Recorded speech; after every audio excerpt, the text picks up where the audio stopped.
Asante ndugu Mtanzania, nipende kukualika katika kusikiliza somo la leo. Mimi naitwa mchungaji Wenceslaus Chapea Sikombe, kanisa la Moravian Tanzania, jimbo la Rukwa. Leo tunaongozwa na neno ambalo linapatikana katika kiongozi kalenda kanisa la Moravian Tanzania, ambalo ni tarehe 5 mwezi wa 6.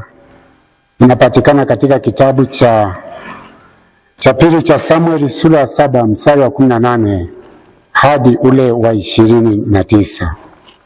Naomba tuombe.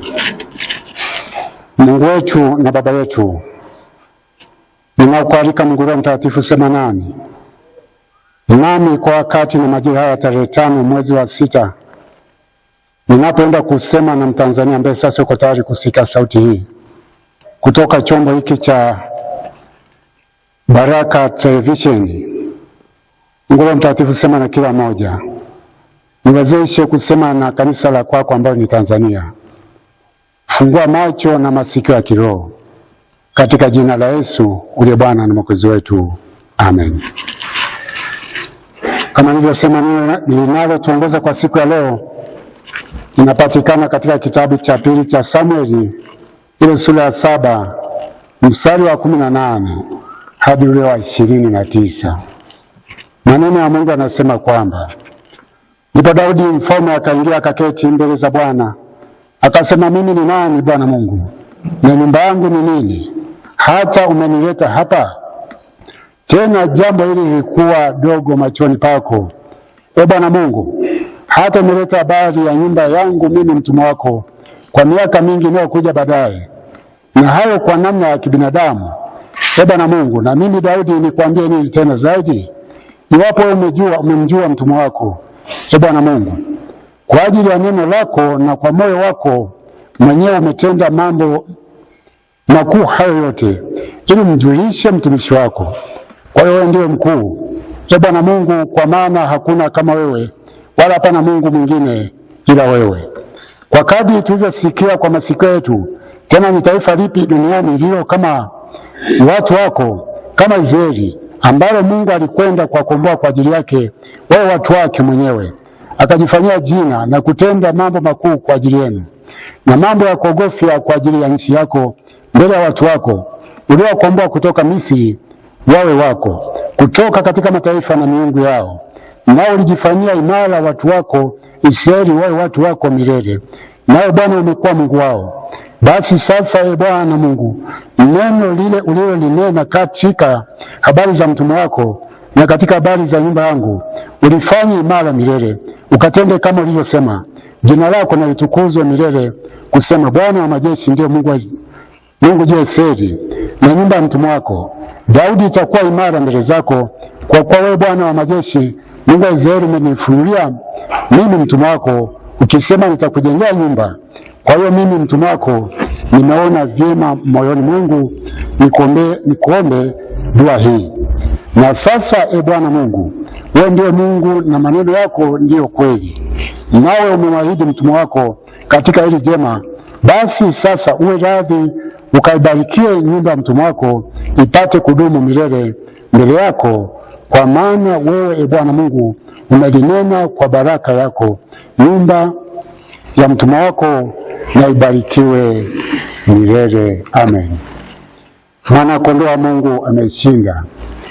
Ndugu Mtanzania, msikilizaji wa Baraka Televisheni, Mungu amenipa ujumbe ambao nataka kusema nawe kama Mtanzania. Hapa tunajifunza katika habari za mtumishi wetu Daudi, mfalme Daudi. Katika somo hili nimelipa kichwa cha neno linalosema kwamba maombi ya shukrani kwa matendo makuu ya Mungu anayotutendea katika maisha yetu.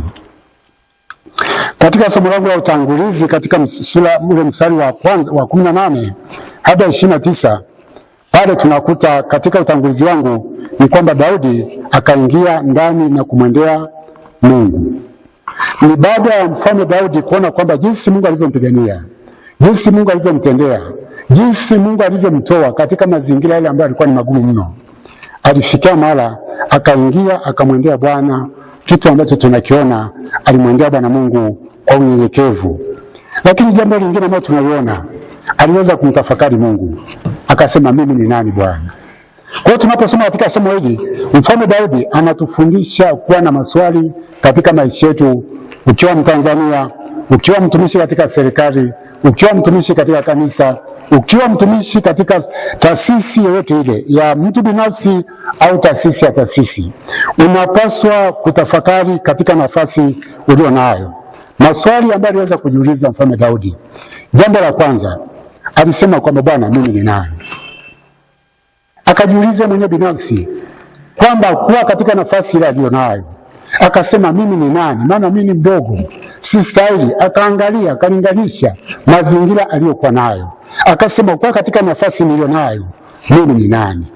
Lakini pia swali la pili ambalo tunaliona aliweza kujiuliza Mfalme Daudi, akasema nyumba yangu ni nini? Maana tunaamini kwamba kuna vizazi na vizazi, lakini pia kuna vizazi ambao unaweza kukuta kwamba kila wakati wanalalamika. Kuna kizazi ambacho ni kama kimebeba laana. Kuna mataifa ambayo wakati mwingine ni kama kuna laana. Mfalme Daudi alipoona mazingira Mungu amempitisha akamweka katika nafasi aliyonayo, alijiuliza kwamba Bwana Mungu, mimi ni nani pamoja na nyumba yangu au taifa langu Israeli? Lakini swali la tatu akajiuliza, akasema hata umenileta hapa ni jamaa zangu. Kumbe wapendwa, katika maisha tulio nayo, ukiwa Mtanzania, katika nafasi ulio nayo, katika mazingira ulio nayo, katika utumishi ulio nao, katika nafasi ya biashara ulio nayo, hapo ulipo unapaswa kujiuliza kwamba mimi ni nani? Nimemwita hapa nini Mungu hata amenichukua kunitoa mara pale nilipo na sasa amenifikisha hapa? Lakini pia katika sehemu hii ya pili tunaona kwamba huyu Mfalme Daudi alikiri wazi kwa hakika yeye ni Mungu ndiye amemtoa pale alipo na kumfikisha pale aliposimama sasa. Daudi alishuka, alinyenyekea katika nafasi aliyonayo, aliona kwamba yeye si kitu, yupo yeye aliyemwezesha na kumuinua na kumweka katika nafasi ile. Lakini pia jambo lingine tunalojifunza ni kwamba Daudi aliweza kuliona neema ya Mungu katika maisha yake. Alipoona kwamba ni Mungu aliyemchagua kutoka kule machungani akiwa mchungaji wa mifugo na kumfikisha pale alipo kama mfalme, akasema kwamba ni neema ya Mungu ndio imenifikisha hapa nilipo. Lakini pia tunaona kwamba katika matendo makuu ya Mungu, alipoendelea katika kutafakari, aliweza kuweka nadhiri kwamba hakika Mungu, kwa sababu umenitoa pale nilipokuwa na sasa umekwisha kuniweka hapa, umekwisha kuniweka katika huduma ya ukuhani, hakika nitakusikiliza wewe, niko tayari kuitii sauti yako, niko tayari kusikiliza Mungu. Hebu tutafakari ndugu wa Tanzania, katika nafasi ulio nayo, ni neema ya Mungu, Mungu amekuweka hapo ulipo. Inawezekana wewe ni waziri, inawezekana wewe ni rais, inawezekana wewe ni mbunge, inawezekana wewe ni mchungaji, inawezekana wewe ni askofu. Katika nafasi ile ulionayo, ni neema ya Mungu tu inatosha. Kwa hiyo sisi sana Mtanzania ajua kwamba katika nafasi ulionayo, unapaswa kujua kwamba si kwa lolote, wewe si chochote, wala wewe si lolote, ila ni Mungu amekutoa katika mazingira yale akakuweka hapo ulipo. Tunapaswa kujifunza juu ya Mfalme Daudi. Mfalme Daudi pamoja na kwamba alikuwa ni mfalme, hakuona katika nafasi aliyonayo ya kujikweza, ya kujitutumua. Alishuka chini ya mkono wa Bwana. Watumishi wa Mungu wa Tanzania, hebu tafakari kwamba ni watu wangapi ambao katika maisha yao wanaishi katika mazingira magumu. Kwa wakati na majira tulio nao, kuna watu hivi sasa hawajiwezi kabisa katika maisha yao. Kuna watu kwa wakati tulio nao huu sasa wanaishi katika maisha ya kutegemea, kuishi katika maisha ya ombaomba. Sisi kama Tanzania ambao Mungu ametubariki katika nafasi ile nayo, tunamrudisha nini Mungu katika maisha yetu? Tunajifunza nini katika somo hili? Kuna mambo kama matano ambayo sasa ninaenda kuhitimisha katika somo langu. Jua kwamba wewe katika nafasi ile nayo, katika maisha ile nayo, ni Mungu amekufikisha hapo ulipo. Tena ni kwa neema yako tu, neema ya Mungu ndio maana upo kama jinsi ulivyo. Lakini pia tunayojifunza jingine kwa Mfalme Daudi ni kwamba Mungu anapotutendea mambo makuu katika maisha yetu, tunapaswa kumrudishia Mungu shukrani. Yaani sifa na utukufu zimrudishie Mungu. Kwa kuwa tulipo sasa ni kwa neema yake Mungu. Maisha tulio nayo ni kwa neema yake Mungu. Kwa nafasi ile nayo serikalini au taasisi ile, ni neema yake tu Mungu amekupendelea akakuweka kwa nafasi hiyo. Lakini pia jambo la tatu, sisi wa Tanzania tunapaswa tumtegemee Mungu na kumwamini ili atutendee mambo mengi makubwa na magumu tusiyaweza. Jambo la 4, Mfalme Daudi aliweza kumpa Mungu utukufu katika maisha yake. Kwa hiyo kinachohitajika kwetu ili Mungu aweze kuinuliwa, ili Mungu aweze kutuinua, ili Mungu aweze kutubariki, ili Mungu aweze kutulinda, ili Mungu aweze kutuponya na changamoto mbalimbali za kimaisha, tunapaswa kushuka na kunyenyekea chini ya mkono wa Bwana. Katika kitabu cha waraka wa Mtume Paulo kwa Petro sura ya 5 mstari wa 6 anatufundisha kwamba tunapaswa kunyenyekea chini ya mkono wa Bwana ili atukweze kwa wakati wake. Bwana Yesu asifiwe. Mwana-kondoo ameshinda. Tunapaswa kunyenyekea chini ya mkono wa Bwana ili atukweze kwa wakati wake. Na neno linatusihi kwamba ajikwezae atashushwa, bali anayejishusha atakwezwa. Tunatamani tuzipokee baraka za Bwana kadri jinsi tutakavyoweza kushuka na kunyenyekea chini ya mkono wa Bwana. Tunaamini Mungu wetu hatatuacha, ataenda kubariki kwa nafasi iliyo nayo. Ukiwa katika taasisi ya serikali, taasisi ya mtu binafsi, taasisi za dini, tunaamini kabisa kwamba baraka za Mungu zitaambatana pamoja nawe kila siku itwapo leo, na hautajutia katika maisha uliyo nayo, bali utamwona Mungu akikubariki katika maisha yako. Mungu wa mbinguni akapate kutubariki sisi wote wa Tanzania. Ukiwa katika nafasi uliyo nayo, mweke Mungu nafasi ya kwanza ili akakukweze kwa wakati wake.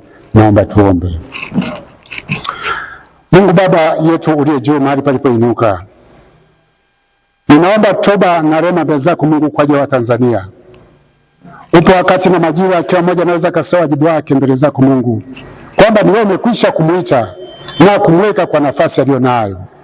Mungu mtakatifu, tukumbushe kunyenyekea chini ya mkono wako kupitia katika somo ambalo mtumishi wako Mfalme Daudi aliweza kujitafakari, akashuka, akanyenyekea, akasema kwamba hakika hakuna Mungu mwingine niwe Bwana, umetenda katika maisha yangu. Nasi Bwana tunatamani mfano wa Daudi ukaweze kuwa kielelezo kwetu, tukatembee katika kunyenyekea, tukatembee katika utisho wako Mungu, ili Mungu wetu tukaweze kwa nuru, tukaweze kwa barua yenye sifa njema, na zaidi yote Bwana tukakurudishie sifa, heshima na utukufu na mamlaka viwe na wewe sasa hata milele. Amina. Mungu wa mbinguni apate kuwabariki wa Tanzania. Amina.